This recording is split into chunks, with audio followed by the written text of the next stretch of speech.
Hello दोस्तों, नमस्कार, जय श्री राम। आशा करता हूँ आप सभी स्वस्थ और अच्छे होंगे। एक और इम्पॉर्टेंट वीडियो के साथ आप लोग के सामने प्रस्तुत हूँ और इस वीडियो में बहुत ही अच्छी जानकारी है। उसको पूरा समझने और देखने के लिए वीडियो स्किप मत करिए, पूरा देखिए। तो हाल ही में तमिलनाडु के मुख्यमंत्री ने कच्चातीउ द्वीप को लेकर फिर से बहस शुरू कर दी। इस निर्जन द्वीप पर मत्स्य पालन का अधिकार और संप्रभुता को लेकर भारत और श्रीलंका के बीच लंबे समय से विवाद चलता रहा है।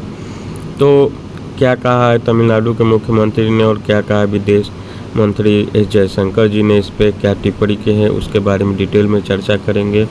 पहले कच्चातीउ द्वीप का इतिहास क्या है उसकी जानकारी आपसे शेयर करते हैं। कच्चातीउ भारत और श्रीलंका के बीच एक पाक जल संधि है जो 285 एकड़ में फैला हुआ एक निर्जन सुनसान स्थान है, जो भारत के ही रामेश्वरम से लगभग 14 समुद्री मील की दूरी पर है। वर्ष 1974 में भारत की तत्कालीन प्रधानमंत्री इंदिरा गांधी और श्रीलंका की श्रीमा आर.डी. भंडारनायके ने एक समझौते पर हस्ताक्षर किया, जिससे कच्चातीउ को श्रीलंका क्षेत्र के हिस्से के रूप में मान्यता दे दी गई और समझौते के परिणाम स्वरूप इस क्षेत्र के स्वामित्व में परिवर्तन भी हुआ। समझौते ने भारतीय मछुआरों को द्वीप के आसपास मछली पकड़ने, अपने जाल सुखाने की अनुमति दी गई और जितने भी भारतीय तीर्थयात्री थे वो द्वीप पर जाकर कैथोलिक तीर्थ की यात्रा करने की भी अनुमति दे दी गई। वहाँ पर चर्च वर्च रहा होगा। तो भारत और श्रीलंका दोनों देश के मछुआरे ने ऐतिहासिक रूप से मछली पकड़ने के लिए कच्चातीउ का उपयोग किया। यह सुविधा वर्ष 1974 के समझौते में स्वीकार किया गया था। पूरक समझौता वर्ष 1976 में हस्ताक्षर किए गए थे। तो 1976 के समझौते के उद्देश्य दोनों देशों के लिए समुद्री सीमाओं और विशेष आर्थिक क्षेत्रों को परिभाषित करना था। साथ ही दोनों देशों के मछली पकड़ने वाले जहाज़ों तथा मछुआरों पर प्रतिबंध लगाना, दोनों देशों में से किसी की भी स्पष्ट अनुमति के बिना एक दूसरे के जल क्षेत्र में मछली पकड़ने पर प्रतिबंध लगाना था। भारत सरकार ने 2013 में यह स्पष्ट किया कि पुनः प्राप्ति का सवाल ही नहीं उठता, क्योंकि कोई भी भारतीय क्षेत्र हस्तांतरित नहीं किया गया था। इस मुद्दे को ब्रिटिश भारत और सीलोन, अब श्रीलंका, जो कि पहले सीलोन के नाम से जाना जाता था, कि मध्य विवाद के रूप में उठाया गया था, जिसे 1974 और 76 में समझौते के माध्यम से हासिल किया गया था। केंद्र सरकार ने दावा किया कि कच्चातीउ भारत श्रीलंका अंतर्राष्ट्रीय समुद्री सीमा रेखा के श्रीलंकाई हिस्से पर स्थित है।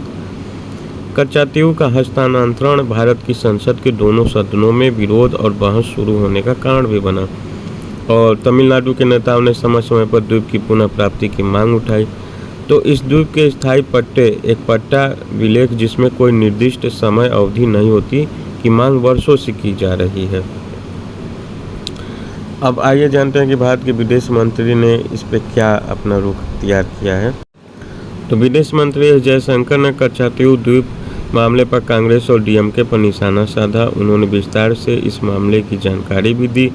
उन्होंने कहा कि ऐसे कोई मुद्दा नहीं हो जो अचानक सामने आ गया हो। यह एक जीवंत मुद्दा है। यह एक ऐसा मुद्दा है जो संसद और तमिलनाडु हलकों में इस पर बहुत बहस हुई है।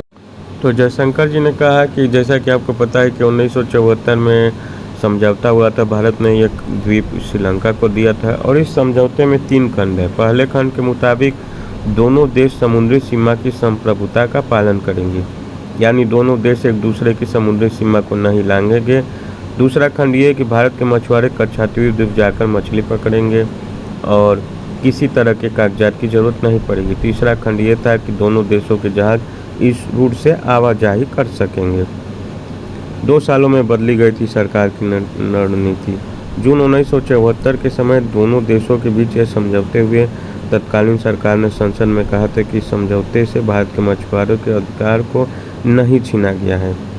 इसके बाद 1976 में दोनों देशों के बीच चिट्ठी लिखी गई। 2 साल के बाद सरकार ने फैसला कर लिया कि भारत के मछुआरे श्रीलंका की सीमा में दाखिल नहीं होंगे। तो सरकार यह रवैया कुछ ऐसा था कि जिसकी वजह से विवाद गहराता चला गया। विदेश मंत्री जयशंकर जी ने आगे कहा कि पिछले 20 वर्षों में 6184 भारतीय मछुआरों को श्रीलंका द्वारा हिरासत में ले लिया गया है। ये 1976 के अधिनियम के बाद की बात है और 1175 भारतीय मछली पकड़ने वाली नौकाओं को श्रीलंका द्वारा जब्त किए गए।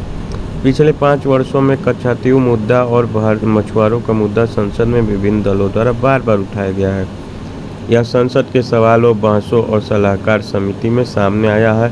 तत्कालीन सीएम तमिलनाडु सरकार ने मुझे कई बार लिखा और मेरा रिकॉर्ड बताता है कि वर्तमान सीएम को मैंने इस मुद्दे पर 21 बार जवाब दिया है। जयशंकर जी ने कांग्रेस और डीएमके पर भी निशाना साधा। उन्होंने कहा कि यह कोई पुराना मुद्दा नहीं है, इस पर बहुत बार बहस हुई है। यह केंद्र सरकार और राज्य सरकार के बीच पत्राचार का विषय रहा है।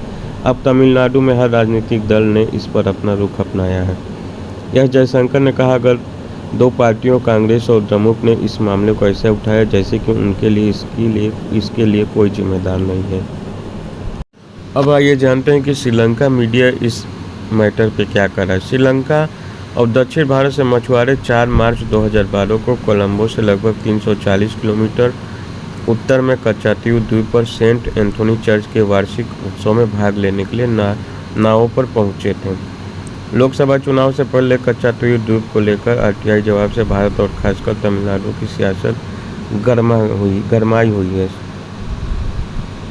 तो श्रीलंकाई मीडिया जो इस पे उसका जो डेली मिरर अखबार है वो लिखता है कि इस मुद्दे पर अखबार ने इसे ओपिनियन लेख की हेडिंग दी है, मोदी वांट्स कच्चातीव। तमिलनाडु में चुनाव का समय है Modi wants Katchatheevu, it's election time in Tamil Nadu.